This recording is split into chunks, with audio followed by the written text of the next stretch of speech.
locked in. Look at what we have here, folks. To the only show that matters. The cream of the crop. Duke Loves Rasslin. And there is no one that does it better than your host. I have come here to chew bubblegum and kick ass. The Duke. And I'm all out of bubblegum.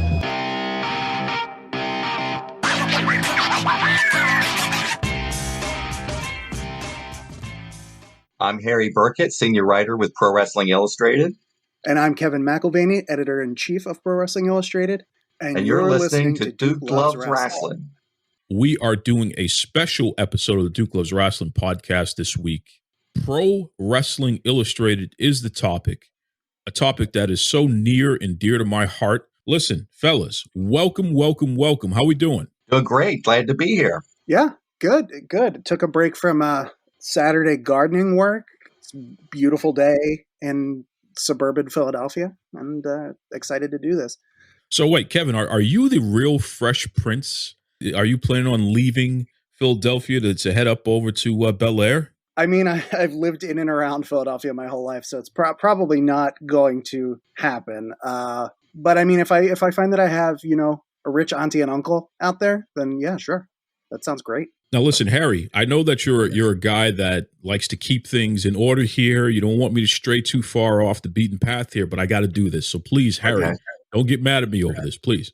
Kevin, I went to the very first Ring of Honor show. The Era of Honor Begins. Okay. I tell the story all the time. I was part of the RF video newsletter. So when they were putting everything together, they said there's going to be a van that's going to pick you up wherever you are and take you to the events, pay a couple bucks, whatever.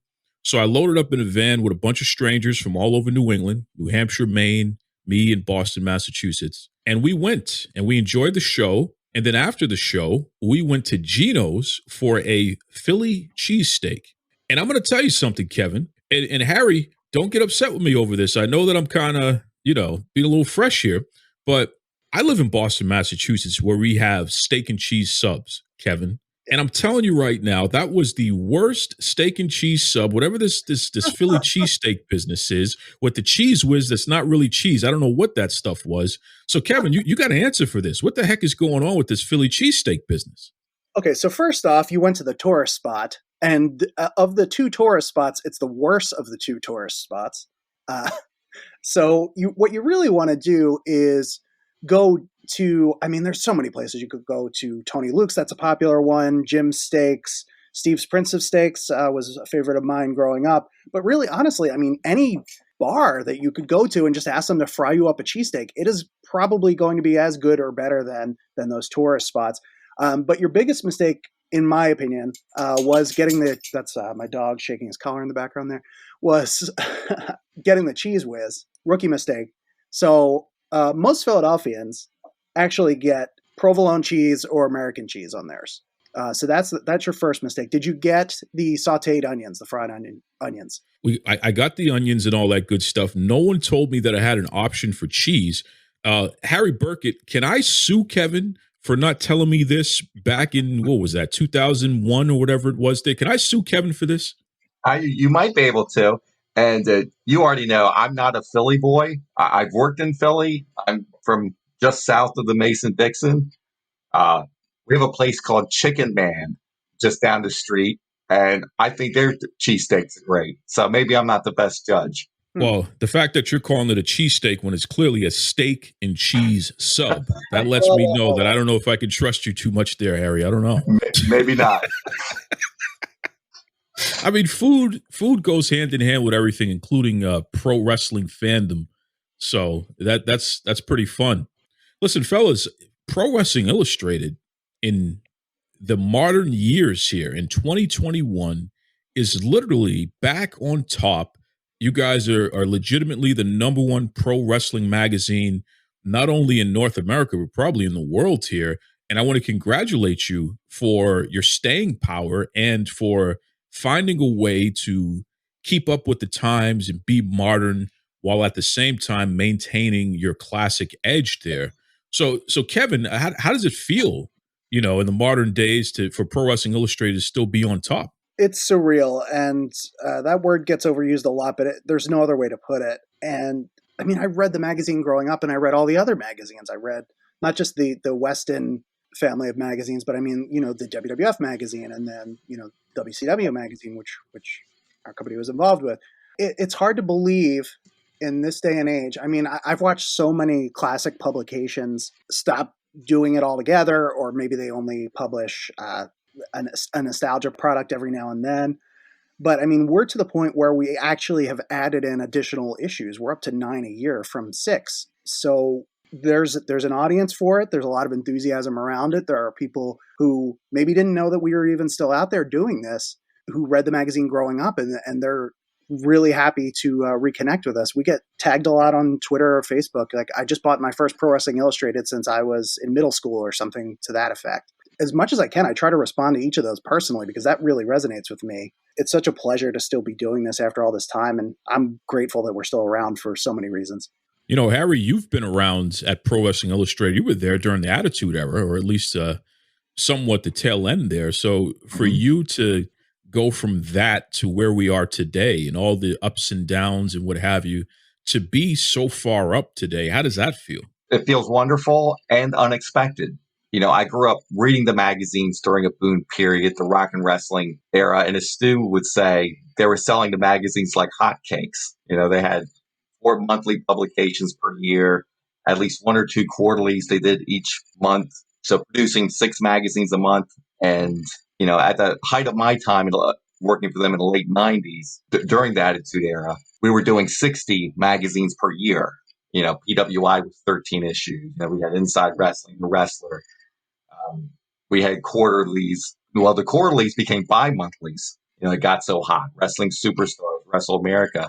And then we even got into producing digests of previous stories. We were just throwing them together and putting those on the newsstand. So it was almost like you couldn't feed the beast fast enough. And then with the end of WCW and ECW, and with the internet's influence increasing, it was like light turned off overnight within a 1 or 2 year period. But you know what? We all kind of saw it coming. When we had those great sales in the late 90s, we knew the internet was there, and we knew it was only going to grow. I remember conversations with Stu way early on. We would have the PWI weekly newsletter, and there'd be a reference to a website, and he would say something. You know what? I don't think we need to recognize that. Like if we pretend the internet's not there, or we don't promote it, maybe it won't be such a big deal to us.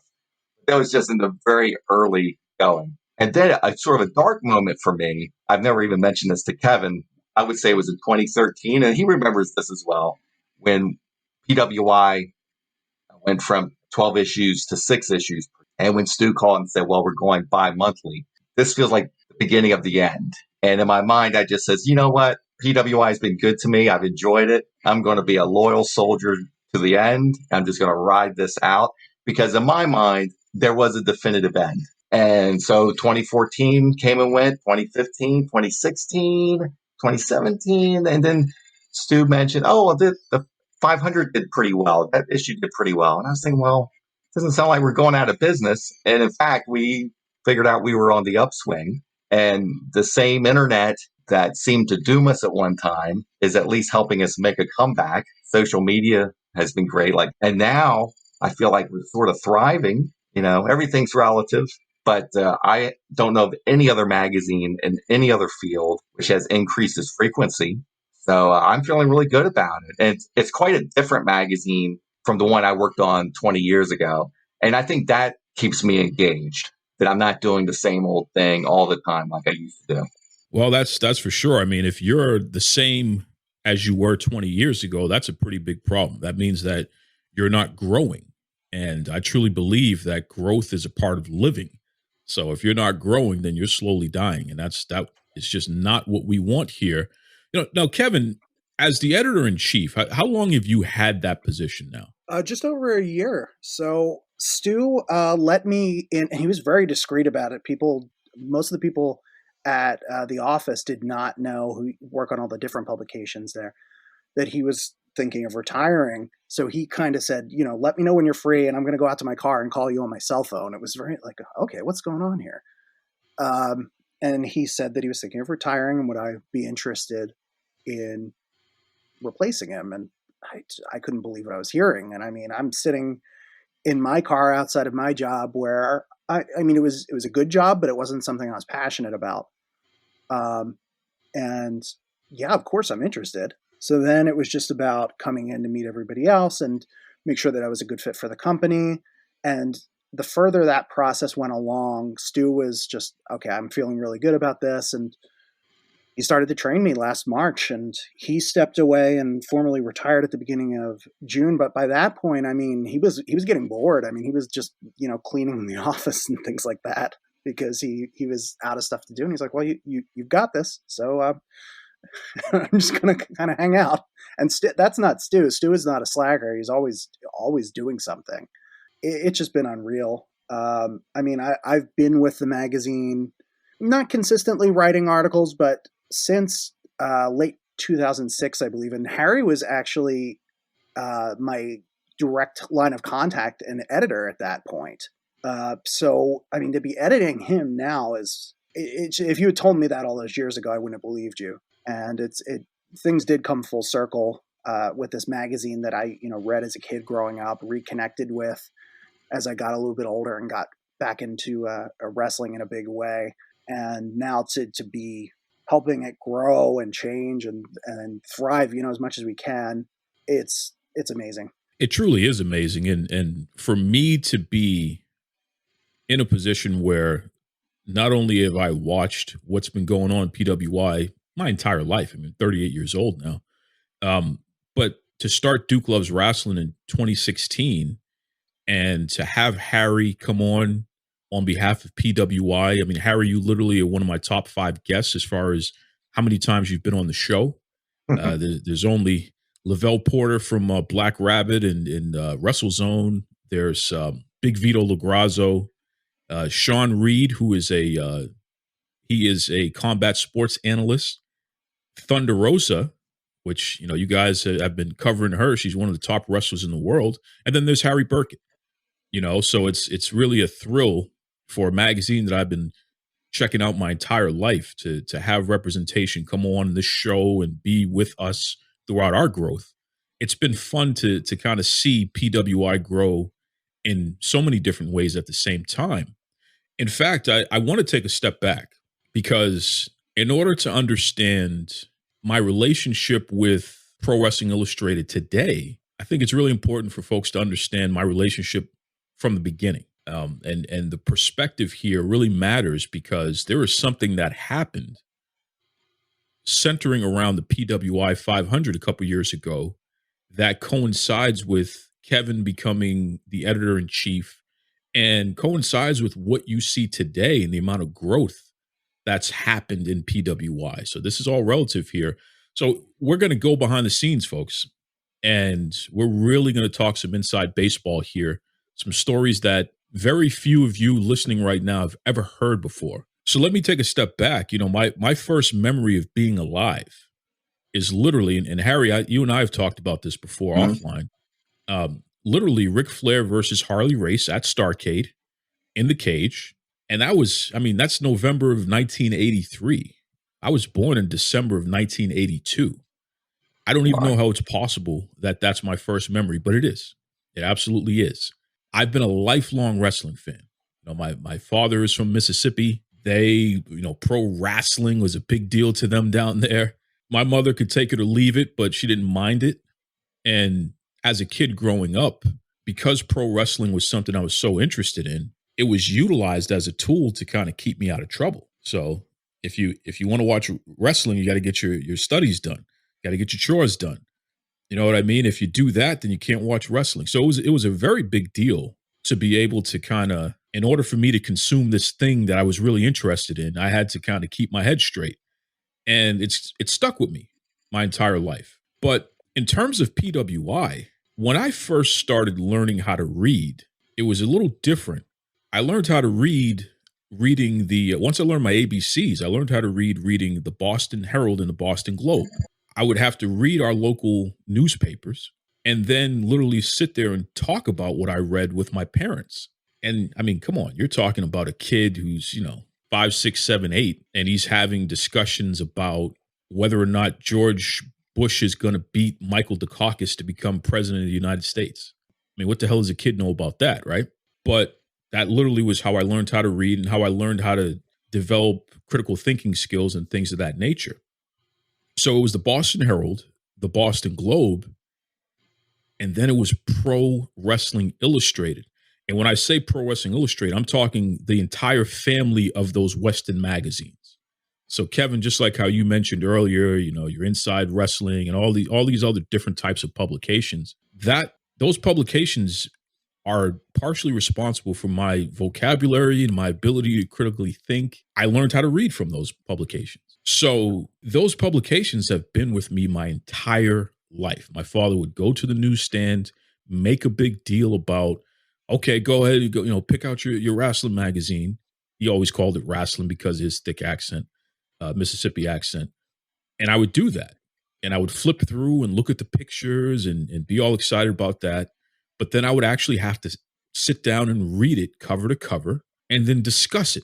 Okay, so what happened in the magazine? You know, well, Ric Flair, he's the most hated this week again. And, you know, Rick Martel this and Hulk Hogan that. And like literally, this is how I was able to be who I am today. You know what I mean? So my relationship with the publication that you two fellows represent is very intimate. It's very serious, and it's something that means a lot to me. So as the years have gone on, I've remained very loyal to Pro Wrestling Illustrated, no matter what other magazines pop up and what have you. I've always kept my eye on PWI. You know, I'm a guy that still likes to buy it at the newsstand. Because of my history and the experience, it's still a thing for me to be able to go to any newsstand in a drugstore or, you know, bookstore or what have you, and see the magazine, feel it, flip through it, buy it, bring it home and obsess over it. You know, every word. When you guys started doing the PWI Almanac, that was it. That was it for me. You know what I mean? There's so much information in this one issue that could carry me for the next year. You know, just really, really serious stuff here in terms of expanding my love of pro wrestling and maintaining my love of pro wrestling. You know, Pro Wrestling Illustrated legitimately is a major factor in that. And I really appreciate the publication for that. So when I started this show, I was very deliberate about reaching out to PWI and getting somebody from PWI on Duke Loves Rasslin, because I wanted to make sure that I somehow, some way continue to shine a positive light on PWI, because PWI means so much to me. And, you know, Harry, you've been so gracious with your time. You've come on the show so frequently and be so willing to talk about the history, to talk about what's going on with the latest PWI 500, the women's 50, then the women's 100, et cetera, et cetera. I got to ask you, Harry, I mean, what made you agree to even come on this show? You and I didn't know each other from a hole in the wall. What made you decide, yeah, I'll come do your no-name podcast, so to speak? Well, precisely because of your life story, what you just mentioned. I knew from the very beginning, because you expressed it, that you had this lifelong love affair of PWI and respect for the magazine. And I've done other shows and podcasts where we just talk wrestling, but it always hits a soft spot when we're talking about the magazine itself. And, you know, I was just like you. I think I was a late bloomer compared to you, though. I was about 11 years old when I discovered PWI. And one thing that, even going back and looking now, the features are a little simpler than I remembered, but the grammar was always correct. The departments were like an adult magazine. You know, it didn't really talk down to you. And Craig Peters, often in his columns, would give you pointers on how to be a good writer, a good wrestling writer. And he always advised you should be aspiring to be a writer first, a wrestling writer second. So, and you know, Stu shared this same philosophy that he always preferred working with people who were writers foremost rather than wrestling fans. So that's why I had a kinship with you, and I enjoyed coming on your show, because your story was almost identical to mine. Which is so cool. And seriously, Harry, our bond has been something that I put a lot of stock into and really appreciate, because again, you are representing Pro Wrestling Illustrated. So that whole concept there of all being wrapped into one is just so fantastic. I want to take us to 2019. In 2019, at that point, Harry, you'd been on the show, geez, at least 4 or 5 times, talking about different issues of Pro Wrestling Illustrated, the 500 primarily. The 2019 list, though, caused a pretty major uproar because there was a concern that there weren't enough black wrestlers being featured in the PWI 500. It was a very serious concern. It was a valid concern, and the backlash was swift and it was heavy. So heavy that I gave you a heads up, Harry. I said, look, Harry, we got a problem on our hands here, brother. This is really bad. And ironically, at the time, Harry, you were already scheduled to be a guest here on the Duke Loves Rasslin podcast. It might have been the first podcast that you did since the list had come out. So behind the scenes, every well-known black wrestling fan, every well-known black podcaster, people who were writing for different wrestling websites, we were all talking to each other. And the concern was at a fever pitch that this publication that had been around for so long didn't really care about us and wasn't focusing on the diversity within the wrestling industry, because although not everybody shines a light on it, it does exist. It is a thing. So then it turned into, well, forget about PWI. If they don't want to feature us in their biggest issue of the year, then we'll start our own list. And out of that was born the list of the top black pro wrestlers, in the country. And, I spoke to Reg from Black Rexcellence, and we were having a very serious heart-to-heart about it because he was one of the people that put that list together, and it kept growing and growing. And of course, we all contributed to it. But one thing that didn't sit right with me, out of all of the discussion that was being had about the concern with PWI, I didn't hear a single person say that they confronted PWI directly and had a conversation directly with PWI. When I say PWI, I'm talking to any of you guys and ladies at the publication. And that didn't sit right with me because, I felt like, especially because of our interactions, Harry, if there was a conversation, there was a strong possibility that some things could be changed. Because one thing that had been very clear to me is that, Harry, you're the complete opposite of closed-minded. You're a person that is receptive and inquisitive and interested. And I couldn't imagine that the rest of the publication wouldn't be the same way, because I don't think you would be there if it wasn't. So from that, I said to you, Harry, first of all, when you were on the show, I confronted you about the concerns, directly confronted you about the issues there. And there was only 2 ways to go there. Harry, you could have just said, well, screw it. So what? Or you could have done exactly what you've done, which is say, something? Everybody just pointed out a major blind spot that we have here at PWI, and we want to change that. And we invite everybody to, partner up and let's talk about this, and let's see what we can do to make sure that future editions of the 500 and really the publication itself can be more modernized and can be more diverse and can take all of these things into consideration and put together the best possible editions that you can. Am I repeating that history properly there, Harry? You are.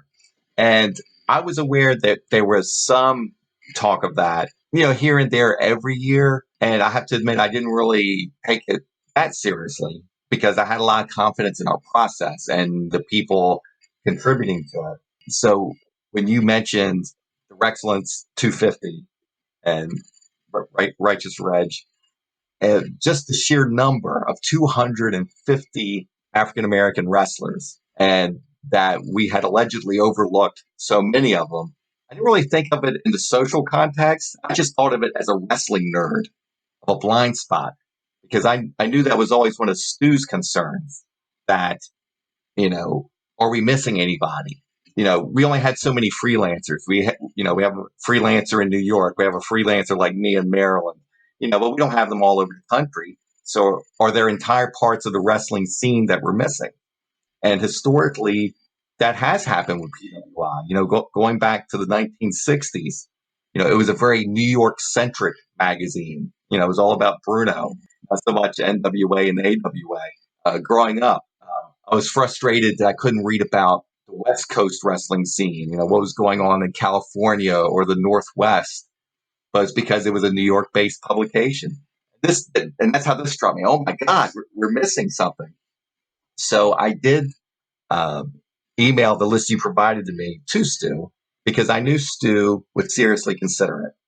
And in the back of my mind, I thought, Duke just thinks I'm paying lip service. We won't really do anything about it.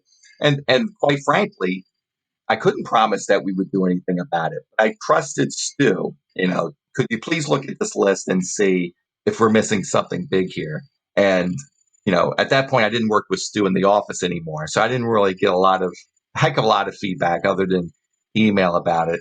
But I had confidence. And this just coincided just coincidentally with Kevin coming in, where I think Kevin on a human level is very attuned to things that are overlooked or things that we could be doing better.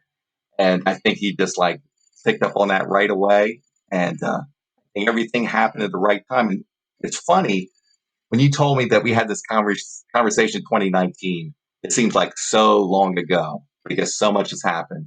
Because you mentioned it to me in 2019, and I said, oh yeah, okay.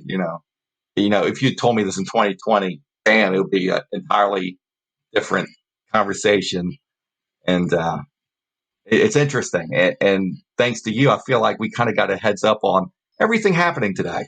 Well, Harry and Kevin, I want you guys to hear this in earnest. I was concerned, and it was a valid concern, that there was going to be a major boycott of Pro Wrestling Illustrated that could have possibly taken the magazine down. I mean, that's how serious it was, and that was being organized. And again, if you guys weren't going to do the right thing, then of course I was going to be part of those efforts too, because at the end of the day, right is right and wrong is wrong. But we at least have to see if there's a possibility for change to happen, right? We at least got to come to the table and see what's going on here. All right, let me take your temperature. Was this on purpose? Is this really a blind spot? What's really going on here? And again, because of our rapport, Harry, I knew that this wasn't a thing that couldn't be fixed. So I put you in touch with Reg, like you said, and you went to work on your end there. And you also mentioned this young guy who was going to be taken over by the name of Kevin. And I said, okay, that's interesting. So I started looking Kevin up and paying attention to the things that Kevin put an emphasis on, just on his own social media and what have you. And I was like, oh, this is interesting. So let's pull you in on this one now, Kevin, because you're in the process of taking over as editor-in-chief, and all of this controversy is happening. And you're a younger guy, so you're a lot closer to the action than Stu or even Harry would be, because you are interacting with the same circles that I'm interacting with. So I'm sure, were you aware that the concern had gotten to the point that it had gotten to before you heard about it at PWI? Yeah, right. Yeah. So I was aware of it. And at the time, I mean, I was writing for PWI, but the main reason I think I was aware of it is I was trying to start a wrestling podcast of my own, which we no longer do. I'm too busy with PWI. But I was more in tune with wrestling Twitter because of that. And I started, every year, I at least want to see how did the announcement do for the cover? Like, what's the response? And I really started going down the rabbit hole, and whoa, people are not happy. And at first, I mean, I've been assisting with this list, and I mean, I was not in the driver's seat, but I was, part of it. And I mean, I wouldn't have completely absolved myself of any of this blame for that reason. Since I believe 2011, 2012, I'd been doing this for a long time and felt like I understood how the list worked. And, hey, people like to call it a kayfabe list. And that is part of it. I mean, a lot of how we select who's number one on down to 500 is through these in-ring accomplishments, right?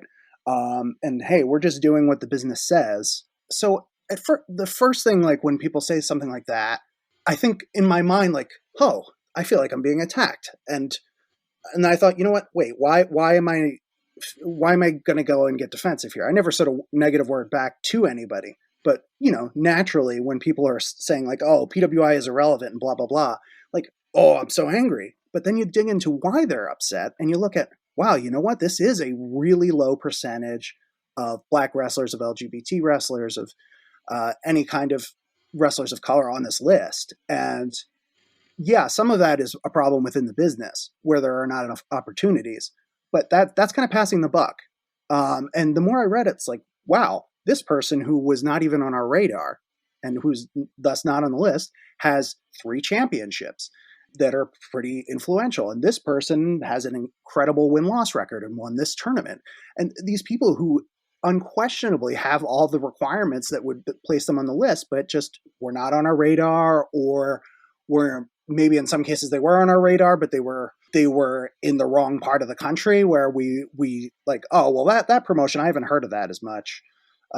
It's surely not as relevant as the one that's near me. You know, it's biases and it's blind spots, but it's not excusable. And the more I read, the more upset I got. And I thought, you know, I get in my day-to-day life, I look at this in music and entertainment and government, and I get so pissed off when I see a lack of representation. And then here I am contributing to it myself because I'm not going to bat for these wrestlers that deserve to be on this list. You know, so from that point on, I mean, I was already starting to watch a lot more independent wrestling and wrestling from other countries. And I was just diving more and more into it because it was a lot more available. At this point, I had no idea I was going to be asked to be editor-in-chief. But around the time I was asked to be editor-in-chief, you know, Dan Murphy, who was kind of the driver of the list, who, you know, we all collaborate on the list, but there's always a point person who really, you know, takes responsibility, especially for the latter half of the list and these wrestlers from different underrepresented areas and independents. Dan Murphy stepped away after many years of being that point person just because he wanted to move on. And around the same time Stu asked about me potentially taking over, he said, you know, like, whatever happens with you taking over or not taking over, would you want to step in for Dan and be this point person for the 500? And I said, well, yeah, I mean, that sounds great because I have been a lot more attentive to what's going on because I just saw this whole world of wrestling out there that we were missing out on. And like Harry said, it's a question of doing what's right, but it's just from a wrestling standpoint, you're depriving yourself of all this great wrestling and great talent that you're missing out on. So I was bummed out in a lot of ways and, you know, wanted to do better.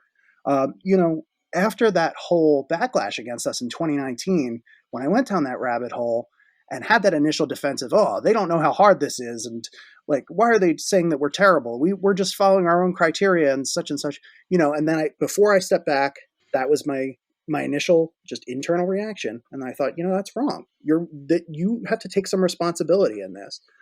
And I did. So I just read up, and I'll tell you, be completely honest. One of the first things I did, anybody who was really vocally against us and who had a good point, I followed them.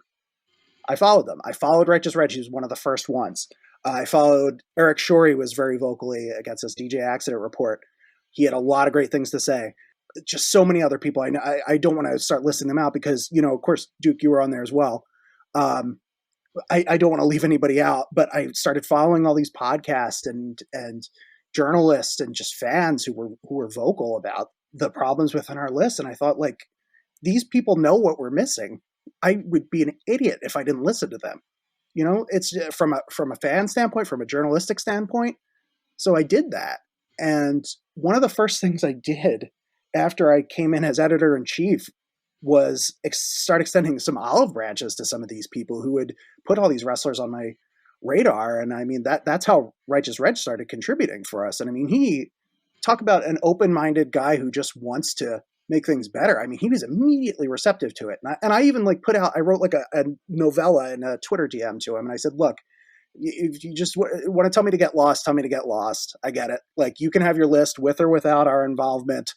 And like, you don't need our approval. You don't need to work with us or lend your perspective to us in any way. But if you want to, we'd love to have your help with this, and see what you think of our list. And then, you know, if you want to write for us going forward after, you know, the first thing he did was write this take on the 500 list for, you know, last year. But I mean, it was clear just from my early interactions with him and following him that he'd be a great contributor for the magazine. And I mean, very similar things happened with other people. I mean, Kristen Ashley started writing for us because she was asking, why aren't women in the 500? And I mean, all women in the 500. And we had a back and forth about that. And just, she said, well, anything I could do to help with the magazine and getting women better represented within it. I said, yeah, let's talk about that. And of course I knew what she had been doing with Bell to Bells, and just one after the other, there have been different people who've come in and said, hey, I know about this. You guys look like you need some help with this. Can I help with it? Walter Yates is our international report columnist now. He just lives and breathes New Japan. And we couldn't have anyone better to write on that topic as far as I'm concerned. And he offered to help. Again, I'd be an idiot not to do that. So it's awesome to have all these new perspectives on there, people who know about different things and really just have the microscope on them. And I think it's making our magazine a lot better. And I honestly, I get why we had a smaller staff for many years, especially as there was less work to go around. But I think we're really benefiting from working with the writers we've been using all this time, but bringing some new folks into the fold. And I feel like I've been talking for about an hour straight. So I'm sorry if I put you guys to sleep with any of that, but it's been a ride. And I think we've come a long way, but we have a lot more work to do. And I take it seriously. Well, no, I mean, Kevin, you had to sit back and listen to Harry and I go down memory lanes. So you came in and caught up at the right time there, which is great. And let me just say this. First of all, I love what Walter Yates brings to the table. Like you said, his New Japan coverage is tremendous. Righteous Reg, that was somebody who he went out there and put his heads together with everybody and came up with the list, which was fantastic, highlighting all of these black wrestlers who, for the most part, were overlooked. And that was a tremendous undertaking. That wasn't easy. So I was really happy to see that beyond just the conversation that we were able to put together, that PWI had invited Reg to do work with PWI, and Reg agreed to do it. And because this partnership is just tremendous. I love it. I love it. I love it. I love it. I love his perspective, being part of the whole mix there. And then Kristen Ashley, I mean, let me just say this. Without a doubt, I have about as much respect and appreciation for her as I do anybody within our wrestling community, mainly because, in my opinion, she's an activist. Kristen is always pushing issues that matter. She is always shining a light on things that need to be discussed and need to be addressed. And I'll tell you right now, I think the world of her. I think she's absolutely fantastic. I can't remember a time where she said anything online that she brought attention to where I didn't 100% agree, which is very rare for me because, I'll find something to argue about in anything. But no, she's just, I have a lot of respect for her. And Kristen, if you're listening, I told you this privately and I'm saying this publicly. I want you to keep going, please, because you're fantastic. And you're definitely a voice that we all need to pay attention to because you're on the right track. So, Kevin, it's interesting because you come in and like you said, you're bringing all of these new elements into the mix. And Harry kind of gave me a heads up that you were going to be as thoughtful and as deliberate as you have been. Why don't you guys list a couple of the major changes that you've made? And we can start with the PWI 500 being, at this point, the most diverse in terms of not only race, but in gender, sexuality, you name it. The PWI 500 at this moment is the most diverse 500 it's ever been, right?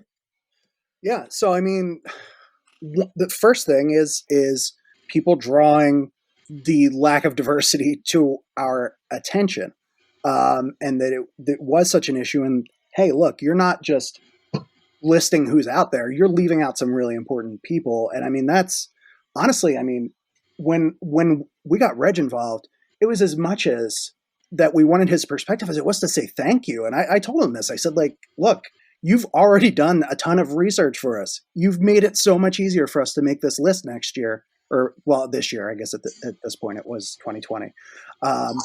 And I mean, the least I can do is like try and include you and get you like paid a little bit for what you're putting out there in the world, because you're spending so much time on this. And we can't retroactively pay you for the Black Wrestling's 500 or 250. It was the first one. It's but we can go and we can make sure that you get paid for your hard work going forward. And I mean, he's been thrilled about it because he gets to talk to some people he hasn't been able to get interviews with yet. And it's great. I mean, he's really become a friend to me, as has Kristen, and just two really conscientious people. I've tried to be cautious about, like you mentioned, Kristen being an activist, and I don't want PWI to be seen as like a quote unquote political magazine or being quote unquote political. We're never going to be partisan political, but to me, I mean, not having proper representation of different races, genders, sexualities in your magazine, that's not politics. That's you refusing to do something about that is being political. So, and the fact that I'm in tune with this already just outside of wrestling, not because I'm anything special. I exist in the world and I'm on Twitter and, I went to college and it's just like, maybe it's something that I've grown up with. It's important to me, and because of that, that was important. And I wanted it to be represented in the 500 because that's who's out there.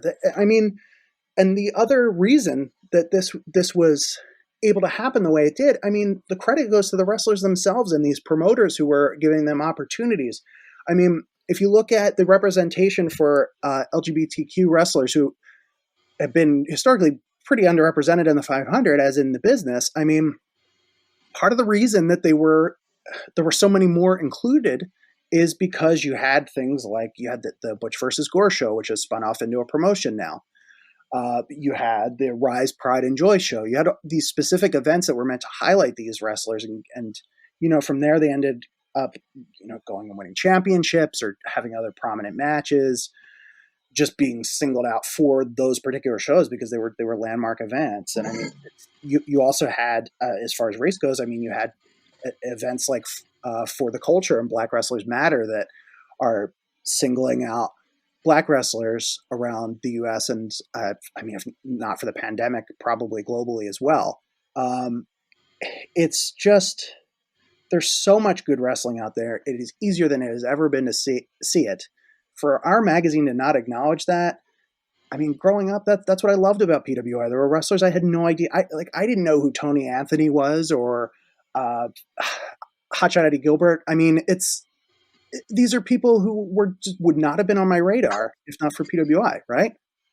So why can't we do that again, especially in the age of the internet? And I mean, there are people who are maybe a little bit less online than we are, or just not seeing who some of these wrestlers are. And we get notes occasionally like, oh, I didn't know about this person. I really like their work. Thanks for telling me about them. That's the best possible compliment you could get. So I don't know how far I went afield from your actual question there, Duke, but you're in the right place, Kevin. You're in the right place for sure. And Harry, I wonder about this here.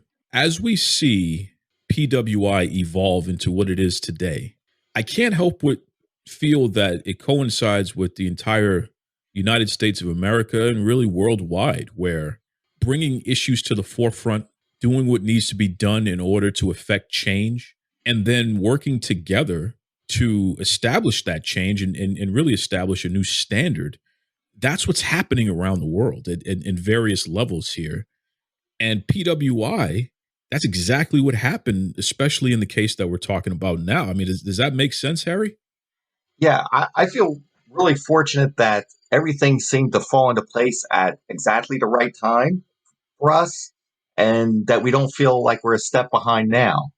I just feel like we're really fortunate in that. I suspect there's other entities out there, publications, other fields that are a step behind, and I don't feel like we are. I was just thinking, you did ask, how it changed our magazine. I'm not only a writer, but I'm also a reader of the magazine. One thing I appreciate is like Kevin alluded to, he enjoyed reading the magazine to find out about the territories that weren't on his local TV, read about Memphis or, that sort of thing. We just had 2 features, if I recall correctly. Maybe it was the May issue, the Supercards issue, where we had a story on Masha Slamovich. That's not a household name, but I eagerly read it because this was all new information to me. I got to learn about a wrestler that I wasn't familiar with, far away from home. And we also had the LGBTQ plus story. It was about an indie wrestler, Jamie Senegal. And this is like confessional hour. I'd have to say, the last few years, I didn't read the feature so much anymore. When I say last few years, I would say like 2005 to 2012, 2013, because we basically came up with a headline and it was more like a thesis. And we would write the story to match the headline. It was always interesting, always had interesting wordplay, always provided a different perspective, but I didn't always feel like I had new information. So I was always a fan of reading the news departments and the columns, not so much the feature stories. But nowadays, I feel like I'm very invested in our feature stories. I'm always learning something new. It's been a long time since we were making up quotes. And we do real interviews with real people, and we're learning about people we would otherwise know nothing about. And that's what I appreciate. The thing that I find so interesting is that, and again, I'm part of these conversations, I'm part of these discussions. I'm in the middle of a lot of this stuff because I do feel an obligation to be somebody who is trying to make things better than they were. And if that means that I have to, reach out to you, Harry, or you, Kevin, and put you in touch with somebody that you may not have been in touch with before, because I feel there's an opportunity there, heads being put together and bringing about some positive change, then let's do that, right? The thing that I find interesting is that just about everybody who was on board to get rid of PWI, let's ignore them, don't read their stuff, don't buy their stuff, whatever, don't tweet about them. Now everybody, since all these changes have been made, they're so enthusiastically talking about PWI on a regular basis. I mean, it is just, I have never seen Pro Wrestling Illustrated spoken about in such a positive light online. The past 12 months in particular, I've never seen that happen before. It's at a fever pitch. You know what I mean? And it's very interesting because the majority of the people who are speaking so positively about PWI are very critical people. And I say that in a positive manner. People who have high standards and who have high expectations. And it's very, very interesting to see how something that could have been such a negative has turned into such a positive, and we're all benefiting from it. The wrestling community is benefiting from the evolution of PWI. And I think that's just so important because it's a reminder, no matter what industry you're in, no matter what aspect of life you're in, this is what it's supposed to look like. You know what I mean? The willingness to change, the willingness to see it through, the willingness to work together to do it, the willingness to keep it going. Age, gender, race, sexuality, nationality, everybody's coming together to make this thing better. And as a result, it is better. And everyone it feels good about that because it's inclusive. The entire from top down, the process is very inclusive. And it's wonderful. So I want to ask this question now that we've talked about some inside baseball and some historic stuff. Where do we go from here, Kevin? I mean, I saw that you just put out something, and I guess you can say it on the show now. A wrestler is going to be writing a column for you folks? Yes. I mean, it's worth noting at first that Jamie Senegal actually did write her article in the Supercards issue. So it's not the first time we've had a wrestler write for us, but it's not something we've done a lot of in a long time. And yeah, we can reveal now that Jordynne Grace is going to be writing a column, Punching Up, that's going to be a recurring piece in PWI. She's going to be talking about just different things that she wants to draw positive attention to, whether that be different wrestlers or things within the business that are kind of overlooked sometimes that she wants to, lift up. And very excited about that. And she came to us about writing a column, and it's well, yeah, of course. I mean, it's just, and then then the conversation is, how comfortable are you writing it? Do you want to kind of interview with somebody? And well, I'd like to try writing it myself. And she killed it. She did a really great job on it. I edit everything that comes in, and anything I write, I send to somebody else to edit. But it was really well written, very well conceived, and it's just very excited to have her as part of the team now. Harry, what's going on with the website? Because I know that has been a sticking point for a long time here.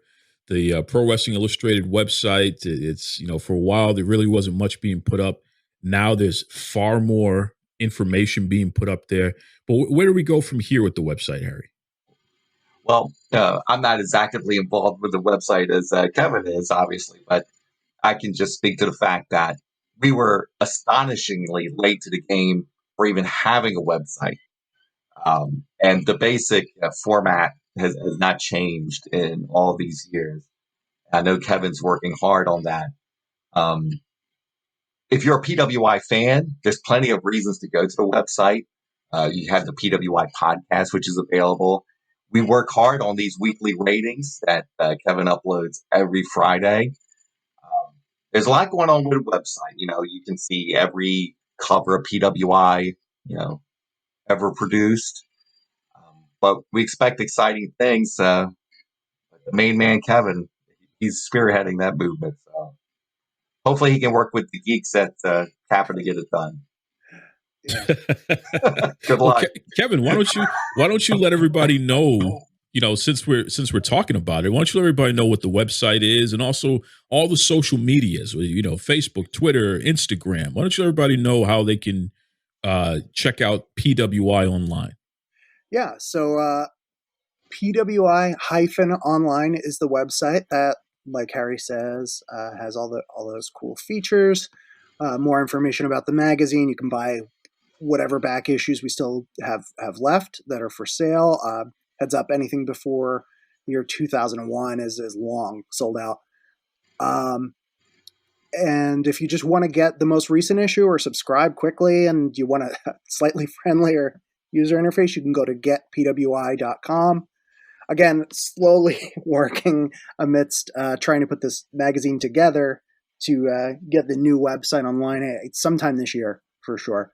But it'll be the same URL. If you're listening to this in 2022, 2023, it'll be pwi-online.com. And as far as social media goes, we are Pro Wrestling Illustrated on Facebook. On Instagram and Twitter, we are at official PWI. Before I let you fellas go, I got to bring this up, and I guess we can consider this breaking news. Here in Duke Loves Rasslin, we're very serious about going inside and getting the inside information and knowing about things maybe before everybody else does. I will not confirm nor deny that Harry Burkett is my source on what I'm about to ask you, Kevin. I will not do that. Because I never reveal my sources. Sure. But I've heard that part of the reason why Chris Jericho was attacked in All Elite Wrestling was beaten to shreds there. He was literally taught a major lesson by MJF and Pinnacle. I heard that part of the reason why that happened is because Mr. Chris Jericho had some disparaging, unacceptable things to say about the editor-in-chief of Pro Wrestling Illustrated, Mr. Kevin McElvaney. And, Jericho said it in front of the entire world, some of these disparaging remarks that he made. And I heard that, and again, I won't confirm or deny that Harry told me this, but I heard that Kevin, to quote Michael Jordan, Kevin took it personally. And then what do you know, a few months later, Jericho was laying in a pool of his own blood, beaten and battered and what have you for the whole world to see. So I'm just going to ask you this directly, Kevin. Were you responsible for what happened to Chris Jericho? Did you put a Harley race bounty on his head?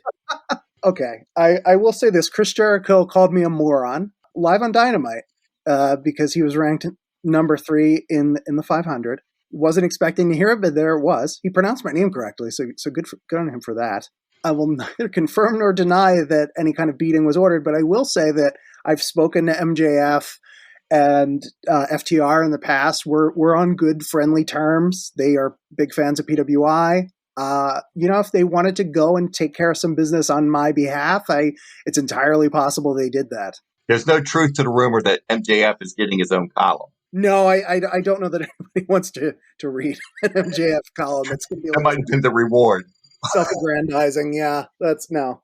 Like I said, on the Duke Loves Rasslin podcast, we are here to break some news here. And you can take that news for however it's worth. I didn't reveal my source, right, Harry? I just told it like it is. Yeah, thanks. Thanks. I appreciate that. Listen, fellas, honestly, on behalf of the entire wrestling community and beyond, because I think this is another thing that I don't know if you fellas know this, but I mean, I've experienced it here on the show. Not everybody who listens to Duke Loves Rasslin would identify themselves as a pro wrestling fan. They just like the quality of the discussion. And, you know, I can tell you through the years, not everybody who's read PWI is necessarily a wrestling fan. They just like the quality of the articles. And I think that what you guys are putting out today certainly stands up in that vein as well. So on behalf of the entire wrestling community and everybody beyond that checks out PWI, has supported, hashtagged, bought a magazine, read a magazine, what have you, just thank you.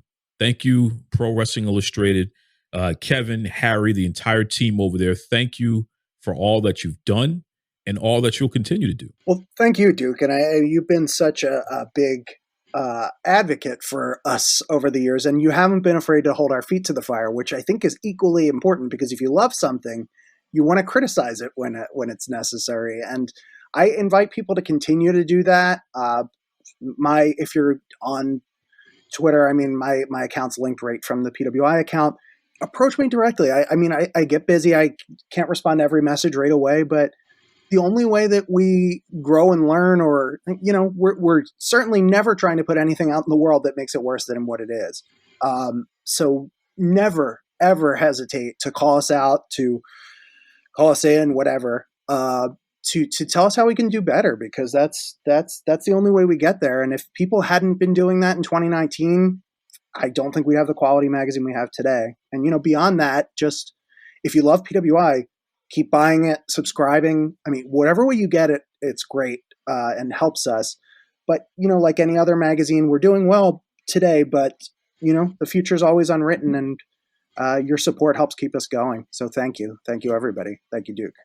And thank you, Harry. And if anybody has any problem with the PWI 500, make sure you direct all of your ire at Harry Burkett, okay? Especially when he puts people on the cover at number one that have no business being number one on such a prestigious list. And Harry and I have butted heads about this for many years. I blame Harry instead of the rest of the office, even though I know it's a group effort how you contribute. But I'm sure Harry uses his influence because he's always trying to get under my skin by putting the wrong people as the number one wrestler in the world, both in the PWI 500 and the women's 100 now. So send it to Harry Burkett, right? I exert no pressure, but I get all the grief. But I should interject right here. Do not beat up Bill Apter. Bill Apter has been gone for 20 years, and he complains that every year that people still walk up to him and complain about the 500. Bill is not responsible. Yeah, you know, that is the most ridiculous and hilarious thing I've heard all year. Poor Bill Apter is still taking the hits because Harry Burkett has set him up to be the fall guy. Can you believe it? It's a crying shame. You know, that was just such a wonderful conversation with Kevin and Harry from Pro Wrestling Illustrated. And, you know, as you heard there, folks, I have a lifelong relationship with the entire PWI magazine family, you know, and it's really something that's near and dear to my heart. So it was such an honor and a lot of fun just to have that conversation with those guys and really touch upon some things there, which explains why when all of that controversy happened, it was a big deal. You know, PWI not featuring enough black wrestlers couple years ago and the backlash that came with that. And it's just a reminder that there's a lot that goes on behind the scenes. And I'm one of those people where, fortunately, because of this show, I'm positioned in a way where I can help in a lot of ways. And with that whole PWI situation, that was going left real quick. So the fact that we were able to assist them in adjusting themselves, and now PWI, the latest 500 was the most diverse we'd ever seen, not only in terms of race, but in terms of gender, sexuality, you name it. That's the way it has to be. Okay. We have to continue to push the envelope, and we have to continue. If we care about pro wrestling, then we want pro wrestling to be as inclusive as it possibly can. But don't just talk about it and don't just complain about it. Actually put in the work to help usher in the change. And that's all I care about, because I want pro wrestling to live far beyond us, and definitely PWI becoming more modern is an example of them continuing to grow and live on, which is it's wonderful. So once again, thank you, fellas, for joining us. That was great.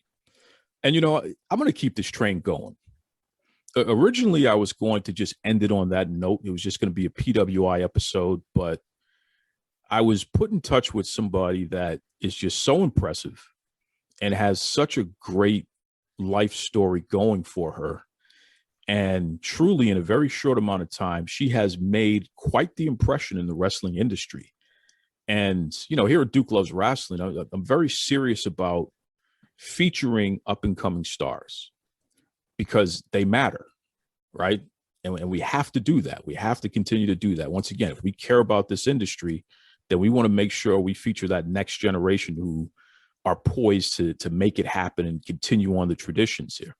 So without further ado, and I'm pretty excited about this because I'm telling you, she's serious business here, folks. Without further ado, welcome to the Duke Loves Rasslin podcast, Layla Gray. What's going on there, Layla? Hey, what's up? How's it going over there? It's going great. It's going great. And listen, I'm a little jealous because, I'm still here in Boston and the temperature has gone back down to the 30s here. But I know that you're in a very, very secret location down in Florida. What's the temperature like right now? High 80s. It's a nice change from that weather up north. And you know a little something about the weather up north because you're originally from New York, right? Yes, I am. From Queens, New York, baby. Woo! Born Queens. and raised. Okay. So, I got to ask this because there's always a debate, Queensbridge and all the other boroughs and what have you, what's really going on. So who are if you were to give like a top three, just New York rappers, who are your top three New York rappers? 50 Cent, Nicki Minaj, and of course, Jay-Z. Okay. Now that's a serious list that you have there. And what I find interesting is that they're all influencers, they're all bosses in their own right there, which says a lot about who you are as a person, right? Yep. I do have that hustler's mentality. My parents are both from the Dominican Republic, so they immigrated over here. So I'm first generation. So just that alone, that was just a huge sacrifice for them to do, to come out here, to provide a better life for me and my sisters. I have two older sisters. So that was a big sacrifice already. My mom was like a single mom. So just watching her hustle, she used to work 3 jobs just to provide for my sisters and I. So she inspires me a lot in her hard work ethic. So I feel like that's kind of where I get it from. And just being in New York, just being surrounded by all these people that hustle and are bosses and, are about their business. So growing up in that environment, I feel like that definitely instilled that work ethic in me. Not only do I agree with what you're saying there, I have a personal experience as well because my mom is from Jamaica. And there's something to be said about having Caribbean parents, having parents who come from that whole part of the world there and the life lessons and the old school mentality of how you should conduct yourself, why you need to work hard, why you need to make sure that you're about your business in order to survive in this world. All of that stuff, was that something that you were receptive to at a young age or did you resist that in the beginning? No, I feel like I was receptive to that at a young age. And ever since I was little, I've always said that, I want to be successful because I want to be able to repay my mother back in any way that I can for everything that she has done for us, for all the sacrifices. I don't consider myself successful unless I can take care of my mother. So that's the goal right there. That's really deep and that's endearing.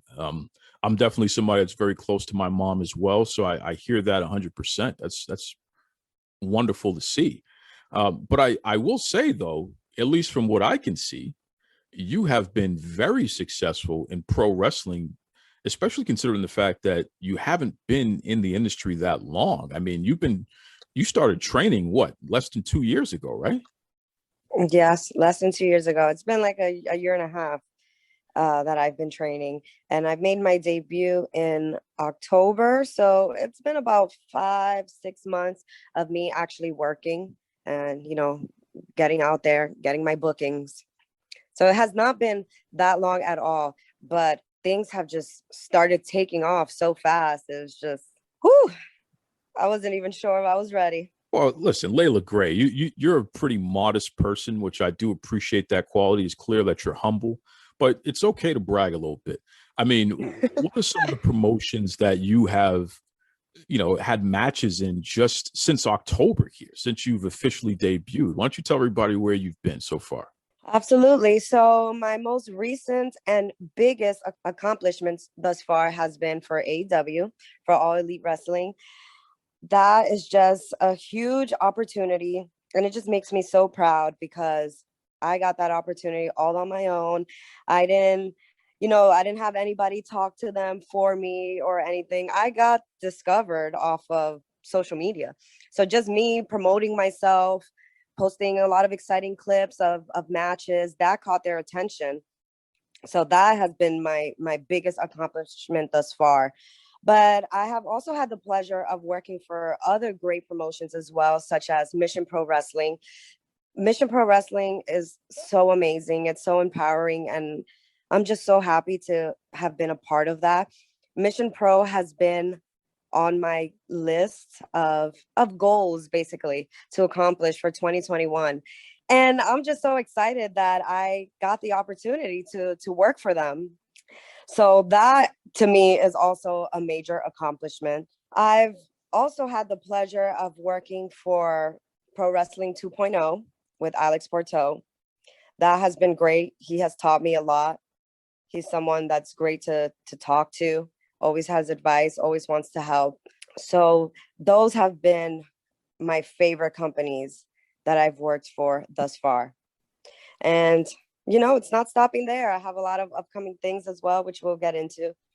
You sure do have a lot going on and even more coming up. I mean, the GCW Rising Best in Class with the Young Professor.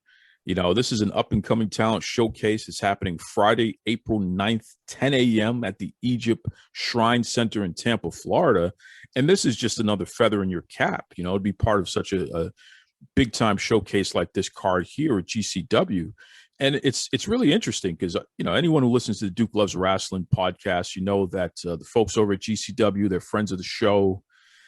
Thunder Rosa, she is one of our more frequent guests. So when we talk about Mission Pro Wrestling and the great things that they're doing over there, Duke Loves Rasslin has been a big supporter of theirs. And it's interesting that you mentioned Alex Porto, the Pug. I don't know if you're old enough to remember, but when I was growing up, I used to watch Alex Porto in Global Championship Wrestling. They had a show on ESPN, and I would watch the Pug take on guys like the Ebony Experience, Booker T and Stevie Ray, take on the Patriot, even Cactus Jack McFoley was in the Global Wrestling Federation at one point. So, and Alex is actually a friend of mine as well. Shout out to Alex Porto. So it's interesting that you're connected to all the right people there, Layla Gray. Absolutely. Absolutely. So I didn't grow up watching Porto. That was a little bit before my time. But when I met him, then I started doing research on him, looking him up. And I'm like, man, this guy's pretty dope. Really talented, great worker, really understands the psychology and all that. So he's definitely helped me out so much. He was actually my first booking outside of my home promotion. So it was because of him that I got out there. It really was. It was because of him. He's the reason why I got out there. He was my first booking. And then from then on, things just kind of kicked off and skyrocketed. That doesn't surprise me that you say that about Alex, because he is very much dedicated to training up the next generation of women wrestling stars. He's very serious about that, and he has a very strong track record in doing so. So it actually warms my heart to hear that you have that type of connection. And it also explains why your quality of work inside the ring is as good as it is, because for somebody who has been in the business very long, it's clear that you've been taught the right way and you've put it together pretty quickly. Do you attribute that to folks like Alex, just the fact that you're able to handle yourself in the ring as well as you do? Yes, absolutely. And someone else I have to give credit to is Soul Man Alex G. He's a South Florida legend. He's most known for training MVP. He's also been such a contributing factor to my success. He's been a great mentor. He's someone that really, really just loves what he does. He's so passionate and just always wants to help. He'll tell you straight up how it is. And I really appreciate that about him. He's came to see my matches, and there's been times that right after my match, I walk through that curtain backstage, I sit down to catch my breath. I already see him walking towards me. And it's not always with a smile on his face. He's just coming ready with the critiques. But, I appreciate that and I value that so much because, you need to hear the truth. I don't just want to hear, oh, great match, because it's never 100% great. There's always things that you can fix. So I like when people are honest and straight up with me, and Alex G has done that for me. He does not sugarcoat. If he thinks, you did something that looks bad, he will tell you. It's very rare for somebody who is so young in the business to end up in such a major promotion like AEW, where, you're wrestling different matches there and you're wrestling some of the biggest stars in the world in that place there. What's something that you learned just being, not only just wrestling in AEW, but just being around the talent in AEW? What's something that maybe was an awakening for you that maybe you didn't know before you got there? I really enjoy being there because, when we're not wrestling, we are in the crowd and we get to watch all of the matches, and just watching everybody put in the work, just seeing everybody's abilities in the ring. It's really inspiring. And I feel like I've been learning a lot just by watching them. I've been learning a lot more about selling, about presenting your character in the ring, how to be more charismatic. So it's a great opportunity to be there just watching and just, yeah, I'm just an observer. So just watching, you learn so much, and how you should behave, how you should compose yourself backstage. Everybody there is very respectful. So I love that. It's very laid back as well, which surprised me because I thought a company like that was going to be, very strict. And of course they are strict, but they don't make it feel that way. Layla Gray, you are a woman of color, and you've come around in the wrestling industry at a time where women of color are receiving opportunities more today than ever before. How important is that? How important is that to you to see other women of color advancing in the wrestling industry and to see the opportunities continue to open up? It's amazing seeing so many women of color now in pro wrestling and making a name for themselves. It's amazing to see women in general. But as a woman of color, I take pride in representing for my people. It's just a very satisfying feeling to see how much we are advancing in this business of pro wrestling. And I get a lot of messages from people telling me how inspiring I am. And I mean, it just makes my day. And these are the things that really push you and keeps you going. So I'm loving the direction that we are heading in. Women's wrestling as a whole is very hot right now. So the fact that I'm able to represent for women of color, that just means the world to me. For the young people listening out there, Layla Gray, what's a piece of advice that you can give them in terms of following their dreams and actually following through on the dreams? Because I mean, certainly this is a space that you're not only operating in, but you're thriving in. So what's a piece of advice that you would give to some young people? I would definitely just tell everyone, just keep going, keep working hard, keep believing. If you put in the work, the universe will reward you. I can admit I've never worked this hard in my life for anything. That, in the past, there's things that I've been wanting to accomplish, and but I did not put in the work as hard as I should have. And then when pro wrestling came into my life, it completely changed everything. It completely changed me. And I put in so much work, so much dedication, like literally blood, sweat, and tears. And now I'm starting to see everything pay off. So, a lot of celebrities and all that, they'll tell you, oh yeah, believe in yourself, dreams come true, all of that. And it sounds cliche, but it really is true. If you put in the work and if you, keep at it, doing things over and over, working at it, you're going to get better. And eventually you will succeed. So just keep going, keep pushing, keep dreaming, because it's really possible. It's really possible. And, just from these past few months, the opportunities that I have gotten, it just has put all that into perspective and just painted a clear picture for me. Layla, you are somebody that, again, I'm very impressed by. You're a fresh face. You're a hard worker in that ring. Clearly, you're absolutely beautiful, and you're absolutely vicious. You're vicious when you need to be too, which I really like. You definitely have a mean streak in there when you have to, which is important because, in wrestling, the whole point is to take control of the situation and hopefully win, and punish your opponent. And you definitely have that down pat. I don't know, where does that come from? Where does it come from? Are you digging down deep when you have to really kick somebody's butt in there, or does it depend on the situation? Absolutely digging deep. To me, it's more than just a match. When I fight, I'm fighting for everything I've ever wanted, fighting for what I deserve, fighting to make something of myself. I did not come from much at all. When I fight, it's for all of those things. It's for a better future. It's, just showing the world what I got. I'm just fighting to make it. Fighting for my family, actually, is a good way to say it as well. There you go. There's a movie by that name. The Story of Paige. So that's ironic that you say that, but it's so true. It's so true. And folks, once again, when we talk about GCW Rising Best in Class with the Young Professor, Friday, April 9th, 10 a.m., Egypt Shrine Center in Tampa, Florida. You can see great stars like Layla Gray on this card.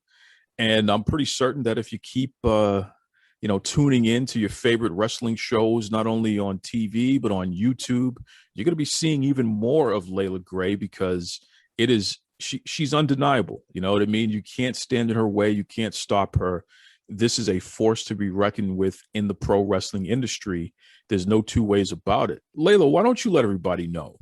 If they want to reach out and just follow you on social media, if you have any websites or what have you, if they want to buy merch, what's the best way that people can follow and support Layla Gray?